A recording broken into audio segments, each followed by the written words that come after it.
মক্কার শত্রুদের আক্রমণ দিনে দিনে বাড়ছে। উত্তপ্ত আবহাওয়ায় মক্কা নগরী বিষাক্ত। অশান্ত লুপ্ত হওয়ায় আপাতত আর মক্কায় থাকা চলবে না। এখানে এখন ইসলাম প্রচার করা সম্ভব নয়।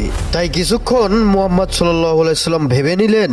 তারপর নবীজি সাল্লাল্লাহু আলাইহি সাল্লাম মক্কা থেকে সাময়িক বিদায় নিয়ে সুদূরের পথ তাইফের ময়দানে রওনা দিলেন। যেদিকে চোখ যায় বালি আর বালি, কোথাও কোনো গাছ নেই, নদী নেই, শুধু আছে ধুধু মাঠ আর মাঠ, আর আছে ছোট বড় পাহাড় পর্বত, পাথরের নুড়ি। বহু পথ অতিক্রম করে চলে এসেছেন নবীজি সাল্লাল্লাহু আলাইহি সাল্লাম প্রায় 70 মাইল পায়ে হেঁটে। বাস নেই, প্লেন নেই, জাহাজ কিংবা লঞ্চও নেই, আছে একটি গাধা আর একটি উট। প্রিয় নবী সেই বাহনের ওপর সওয়ার করে তিনি চলছেন পায়ে হেঁটে ক্রমাগত। অবশেষে হাঁটতে হাঁটতে বহু কষ্টে তিনি পৌঁছে গেলেন তাইফে। পিছনে মক্কা নগরী ফেলে নবীজি সাল্লাল্লাহু আলাইহি সাল্লাম সুদূর তাইফে এসেছেন ইসলাম প্রচার করার জন্য। মক্কার মানুষেরা তারা আহ্বানে সাড়া দেয়নি, বরং তাকে কষ্ট দিয়েছে।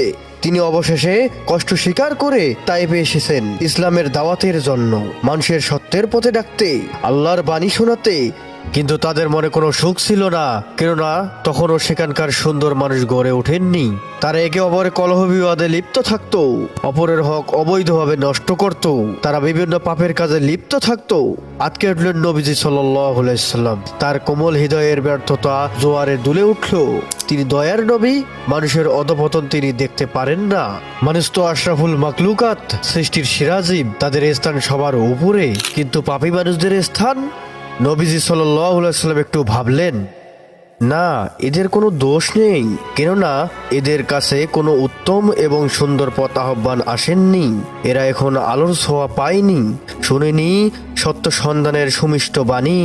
নবীজি সাল্লাল্লাহু আলাইহি সাল্লাম ভাবেন, তাদেরকে সত্য পথের সন্ধান দিতেই তো আমাকে মহান রব্বুল আলামিন পাঠিয়েছেন।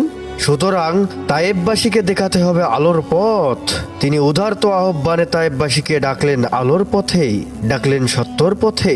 তিনি তায়েববাসীকে বোঝালেন, একদিন তোমরা মরে যাবে, কবরে যেতে হবে, কৃতকর্মের জন্য হিসাব হবে।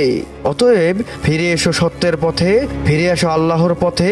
তিনি সত্য, তার রাসূল মুহাম্মদ সাল্লাল্লাহু আলাইহি সাল্লাম সত্য।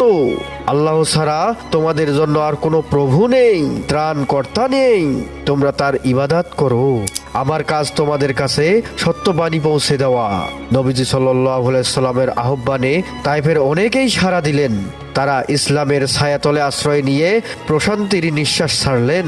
দীর্ঘদিনের আধারের ক্লান্তি ঝেড়ে তারা আলোর ঝলকানিতে নতুন করে তাজা হয়ে উঠল। তারা সবল হলো এবং তাদের শান্তি ফিরে এলো। কিন্তু এদিকে কাফেররা রুখে দাঁড়ালো।